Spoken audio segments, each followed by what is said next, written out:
reality. Oh. Then you've taken it upon yourself to No, make it's it... not my decision, Doctor. It was Melinda. She still feels she has some problems to work out before she leaves you. What kind of problem? Dr. Overton, I would like to see my sister. I don't think that would be wise just now. Are you telling me that I can't see my own sister? Now, with all professional respect, Doctor, I think I know my sister better than you or any staff member does. I can tell in 5 minutes if she's not ready to come back home or if she's simply afraid and hiding behind the security that this place can give her. Dr. Lloyd, if she is afraid, then releasing her might be the worst possible thing we could do. Forcing her into the outside world before she is ready could have a traumatic reaction. It might set her back by months. Well, what am I supposed to do? Just quietly go back home? Maintain the status quo? Keep on paying the incredible If you bill of feel the expenses are too great...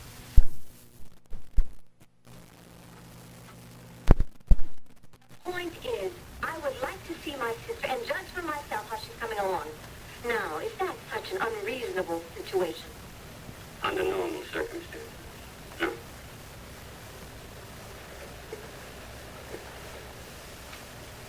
Dr. Lloyd, I'd hope to spare your feelings in this, but Melinda refuses to see you, and there's no way I'm going to force her to.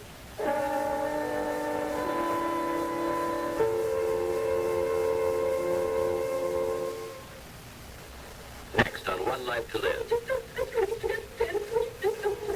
Having deceived Larry, Karen feels unworthy of his love, and Tony's going to confront Brian. I haven't decided to tell him the truth. Then, on General Hospital, The only one who stands between me and Jeff is that girl. Lana will stop at nothing to get what she wants, and Gina faces a decision. Nice to start the new year off with him and get married. General Hospital, after One Life to Live. Beginning 1 hour from now on ABC. Anyway, I told your father that he was here in the college, and then we could all go out and have lunch. So, where would you like to eat? Well, there's a good hamburger place down the street. Oh. Oh, well, now, come on. I mean, we don't really get a chance to do this often, so why don't we just live it up, huh?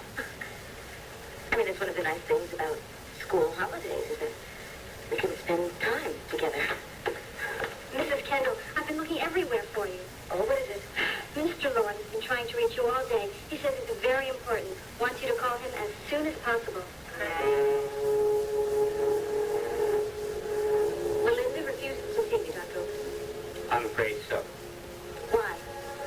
We haven't gone into the reasons in any great depth yet. Well, I think maybe you should have. Because I know that my sister loves me. She's always loved me. And I can't believe that she would refuse to see me. Dr. Lloyd, are you questioning my word? I'm questioning everything you told me since I got here. Doctor, maybe we better get one thing straight.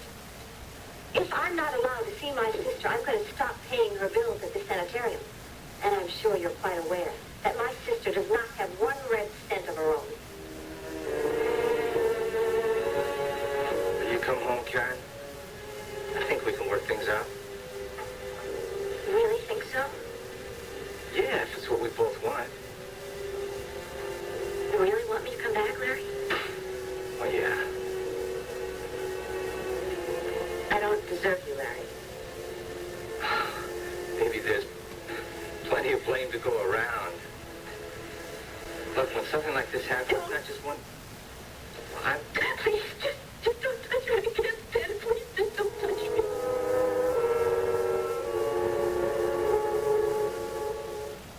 Mr. Lawrence for you? No. Tell him that I will try and call him back as soon as possible. Thank you.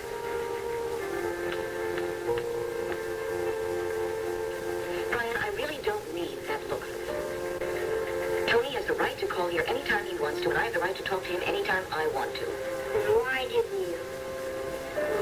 No, because Oh, Pat, hi. Sorry to keep you waiting. Oh, no, it's all right. I just got here. Hello, Selena. How are you? I'm fine, thank you.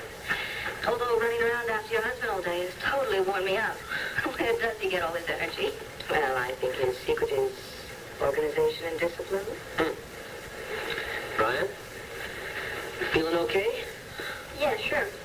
you and your mom decide where you want to go to lunch? Well, what do you want to get? Well, I think we should go for a nice, juicy hamburger about that thick, and maybe some really greasy French fries, and great malted. How's that sound to you? Well, I think you're going to have to talk Mom into it. I can handle her. I hate to break this up, but I think we better get going. Well, don't forget you have that board meeting at 2 o'clock. Oh, yeah, that's right. Goodbye, Rena. Goodbye. Yeah, bye. Bye, Paul. Yeah, let's go to that hamburger shop. I reckon.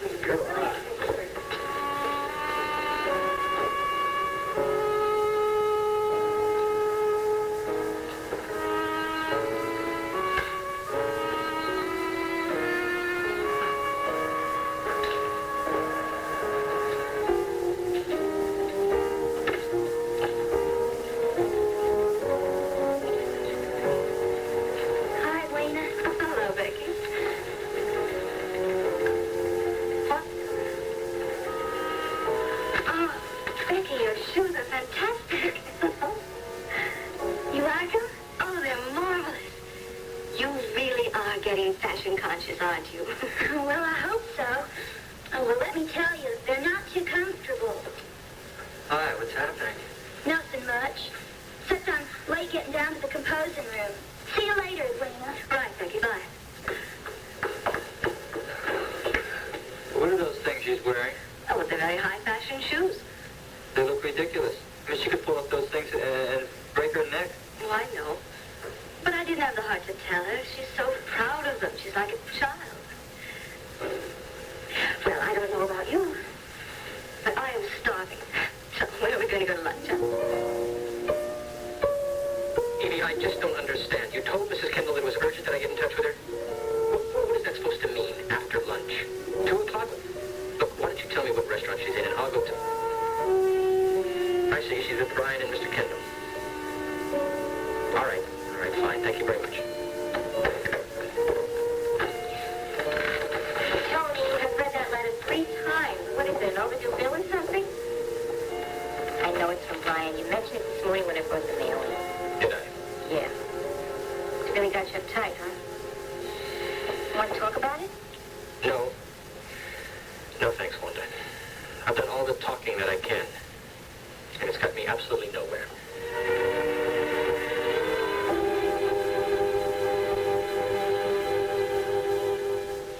Catching a...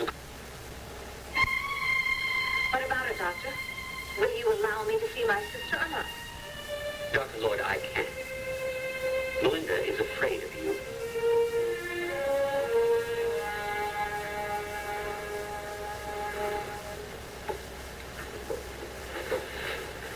She has been fearful of you and intimidated by you and dominated by you all her life Now, did she actually tell you that? in 1,000 different ways. But that's ridiculous. Is it? And if she still feels this way, after 3 years, then it's absolutely positive that you've done no good for her. You've been telling me that she's practically ready to be discharged. I believe she is. At the right time, under the right circumstances. Oh, is that supposed to mean not with me? Dr. Lloyd, surely as a physician you understand. I don't understand anything. I mean, it seems like after 3 long years, she's no better off. I have paid thousands of dollars for her care. I come here today to find out that we're exactly back where we started from. I wouldn't say that. I wouldn't say that at all. You know what? I don't care what you say. Because from what you've told me, I don't think you're competent to judge Dr. Lloyd, go back to the inn. Have lunch. Cool off a bit, and then we'll talk some more. How dare you? You mean you're telling me to... Did you say that people from the state psychiatric board are going to be here today? That's right. Well, I'm glad. Because I'm going to have a nice little talk with them. Because I think your administration of this sanitarium needs a thorough investigation. Dr. Lloyd, before you interrupted, I was going to say I'd have another talk with Melinda. Try to get her to reconsider seeing you. Would you still like me to do that? Well, I think you better do something, Doctor. And do it fast.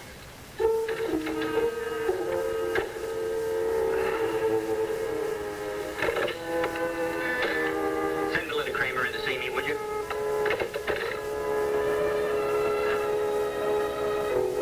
Are you all right?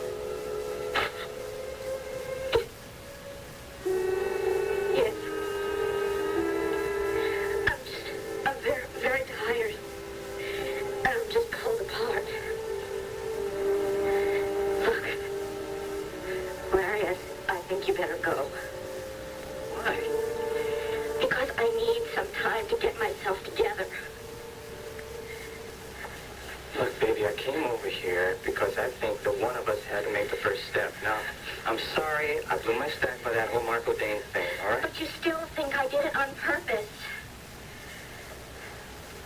You see? You always think the worst of me, don't you? I think we ought to forget it, Karen, and start over, all right? All right. Fine. It's just fine. But this time, I want you to make me a list of rules. Right. A list of rules, a list of do's and don'ts.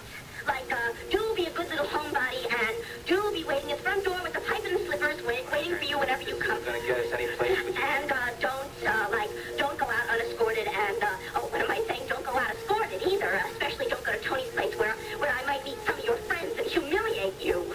Trying to do. I said I'm trying to get myself together!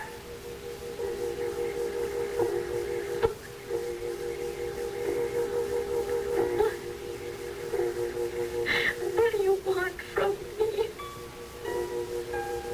I'm absolutely serious. Because if you want to get back together with me, there's no sense in our doing that unless I know what your requirements are.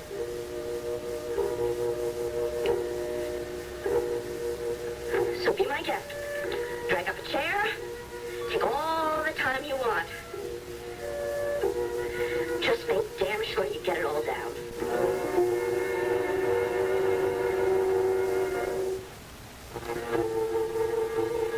Well, what's the matter? Can't you think where to start? I told you I need ground rules. I need to know what I have to do to be worthy of you.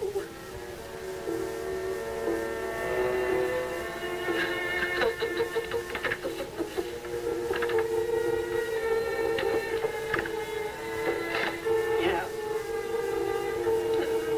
That's the funny thing. I know I could never really be worthy of you. But I want to try. You know, I did try when we first got married. I did. I tried very hard. Oh, Larry.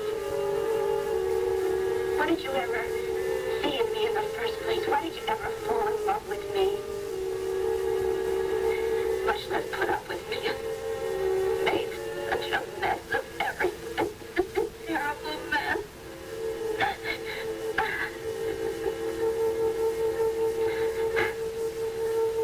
Maybe we both have. No. Well, you see, I don't need some more time. I did some terrible things. I'm sorry. You see, I'm really not ready yet.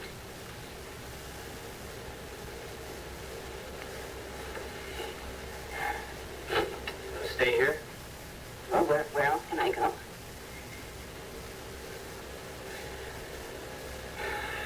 No, I thought maybe you'd visit your folks for a while. No, they'd never begin to understand. I'm better off alone. But can I call you every once in a while, check on you? Of course. You got any money? A little bit.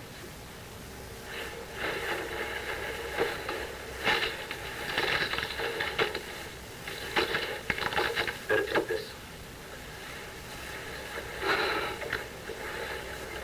Listen, anytime you want to call and talk things over or come back, I'll let you know.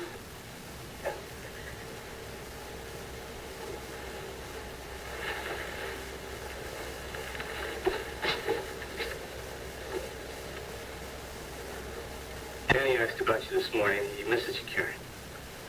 In other words, I failed him too. Oh, I didn't mean that. I meant... Look, Larry, would you just leave, please? And do me a favor. Don't send any of your family, not your sister, not anybody, not even any of your well-meaning friends, okay?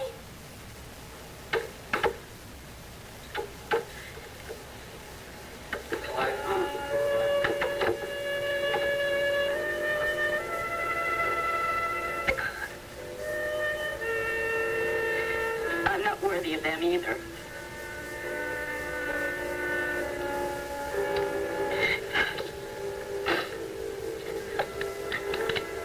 I am so dirty. I am so indescribably filthy.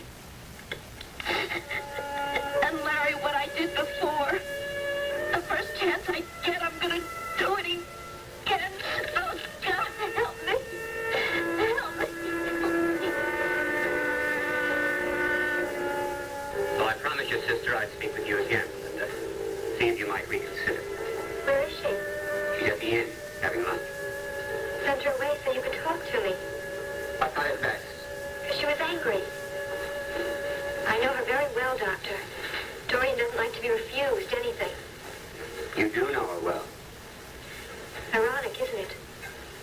Here I am, trying to establish my own independence. And Dorian wants to suffocate me, just like she did before. It's a problem the two of you are going to have to work out, Melinda. Why? Why can't I leave this place and go somewhere on my own, away from her? Do you have any other friends or relatives? No. And apart from the music, you have no professional skills, isn't that right? So it would be difficult for you to make a living, at least until such time as you could train yourself. There's no money for me to live on while I'm doing that. Of course, Dorian wouldn't give me any under those circumstances. I know. I've been over all this 100 times in my own mind. And where do you come out? I have to make my peace with Dorian. You will see her again, then? I think I better. Otherwise, you're going to have her on your hands indefinitely. I'll call her. Doctor, wait. When she comes, will you stay with us? If you wish. Even if she asks you to leave? Even if she asks me to leave.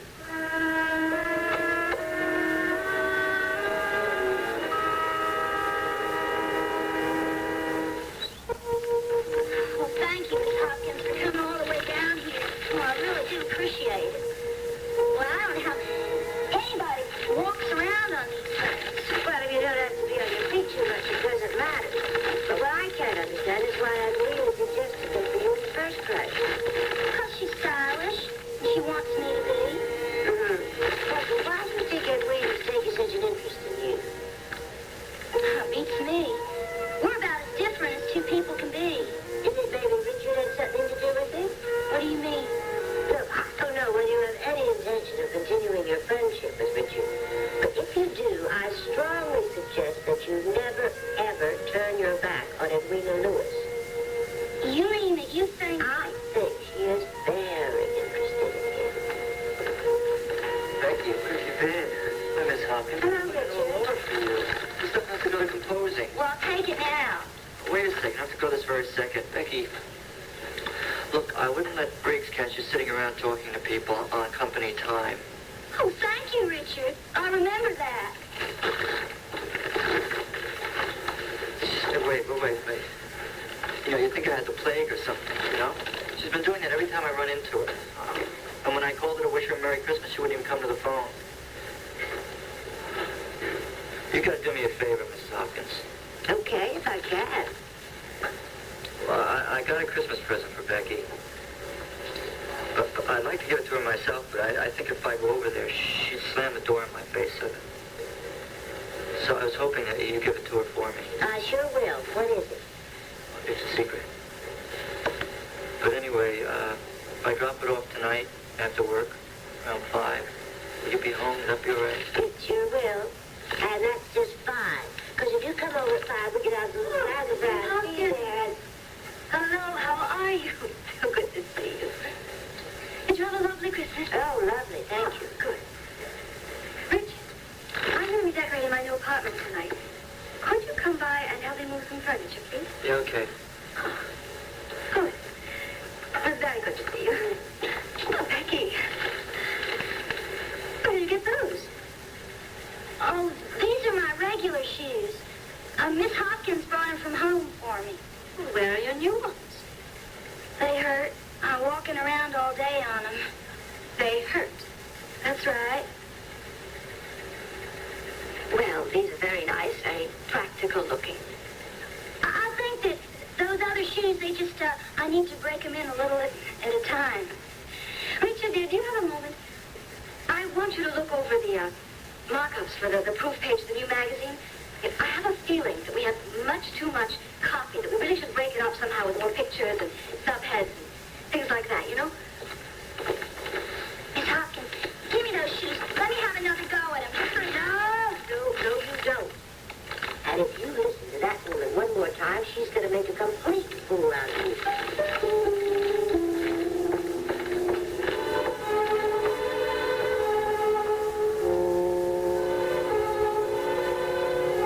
I figured this would be the perfect setting for the new commercial.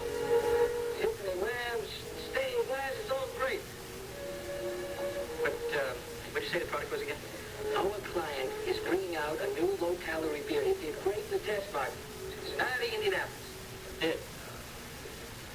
Hey, I don't know if you're ready for this. Are you ready for this? Merkel's Mini Brew. The dynamite brand name, don't you think? Very catchy. You see, the formula was developed in this lab by this guy, Sam Merkel. He's a weird little fella, but he's got a ton of credibility.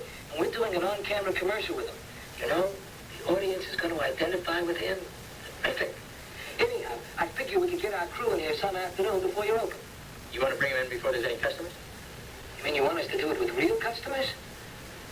Oh, Tony, you don't understand this business.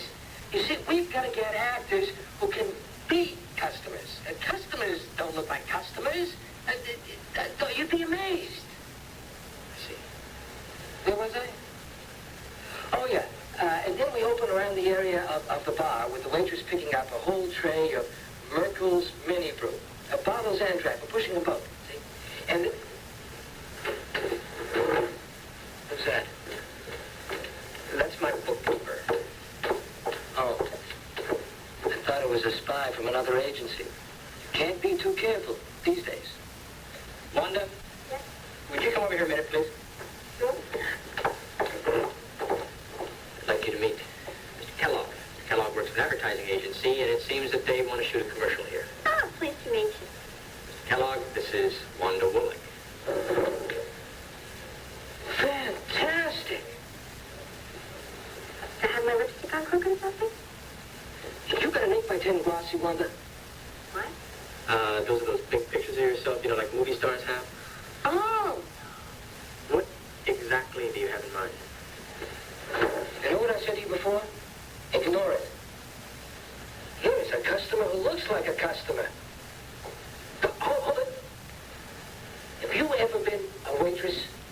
Yeah, for about 5 years. I knew it. Tony, we have got our new Merkel girl. Merkel girl? If the client agrees. In the commercial, the one who picks up the tray of beer from the bar and takes it over to the table.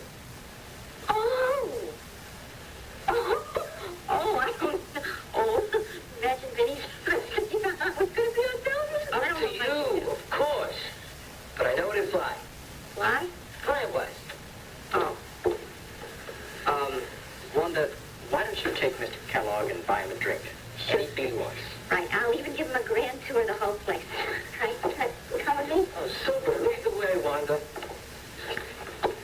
You certain you've never worked professionally in commercials? Oh, never.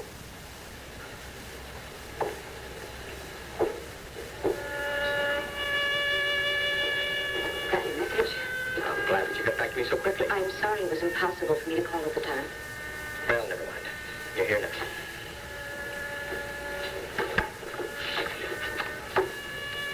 Read this.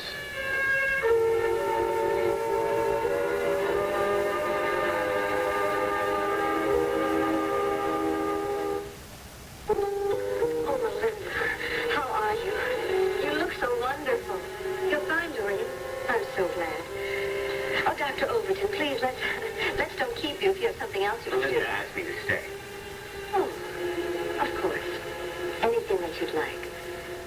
Melinda, why are you so reluctant to see me? I'm sorry. Just felt that maybe it would remind me too much of the past. Dr. Overton says I've been making such good progress. Oh, I see. And you thought just by seeing me, you...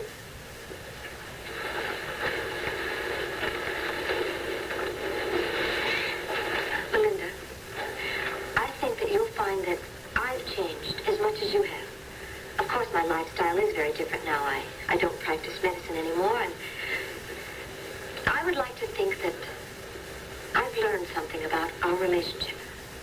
And from what Dr. Overton has told me, it seems that you have too. I think so, yes. And I want you to know, Melinda, that I have taken everything the doctor has said to me to heart. And I realize that, well, that maybe I was too protective.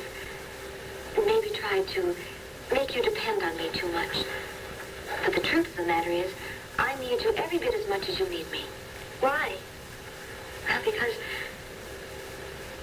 I'm very alone in this world. Oh, wealth has certain advantages, of course, but it also isolates one. And ever since Victor's death, Oh, Melinda, you'll just love Lanthere. It's a beautiful old house, and the gardens and grounds are so peaceful and beautiful. I want you to come there and make Lanthere your home. Melinda, would you come back there with me today? I was just trying to apologize to you. I really don't see what you're so upset about. Yeah, well, all the right words are there. It's just that it's the tone that bothers me. I mean, it's like he has some sort of chip on his shoulder. It's like he's saying, here's your letter. I had to write it. But what I really hope is that you and I have absolutely nothing to do with each other ever again. Do you really agree that, now? Don't you? Yes, I guess there is some of that. I don't know what to do about it. But you do agree that we ought to do something. If you're suggesting that we tell him about you, no. Where is Brian now? He's over at Jimmy Clark's playing basketball. He must be feeling better. Yes, he does seem to be. He and Paul and I had a very nice lunch together. I see. Just reinforcing the happy family image, right? What are we supposed to do, huh? Just create a conflict on purpose? No, I think we ought to tell him the truth. And if that creates a conflict, then, well, maybe it'll clear the air. What time is he supposed to finish over at Jimmy's? At 3 o'clock, I think. I really don't want him to overdo it. All right, fine. Then I will be over at Jimmy Clark's at 3 o'clock to pick him up. To do what? Go where? Anywhere that I can talk to him. About what? Tony, I haven't decided to tell him the truth.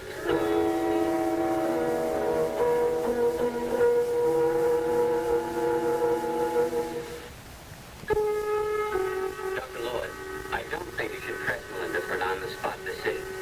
Give her a little time, and then... It's all right, Dr. Overton. I've already made up my mind. I can't go back with you, Dorian. At least not yet. Why, may I ask? Still have some problems to work out. What kind of problems? But I'm not going to it. But if I left here now, I'm afraid I'd come running back every time the slightest thing goes wrong. And that's no good. Melinda, if I weren't able to pay for your bills, what would you do then? You're asking what I'd do if you cut me off, aren't you? Well, I think in that case I'd have to go into a public institution. Perhaps to a halfway house somewhere. Dr. Overton agreed.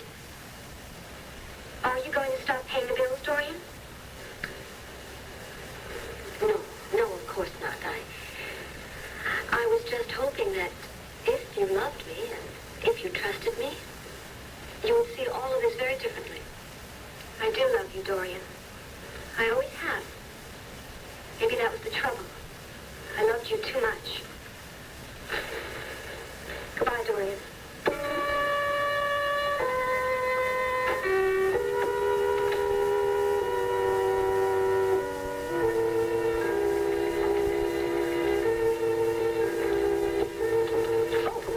Hi.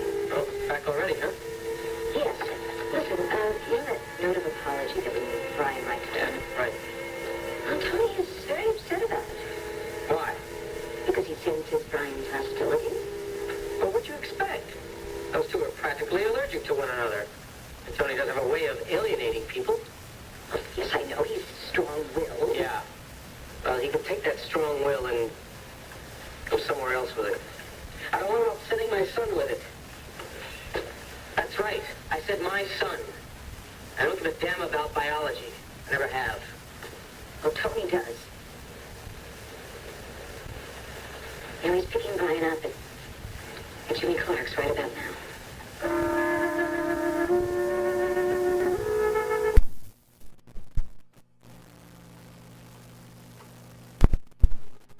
Buddy, I'm sorry I didn't bring a basketball game.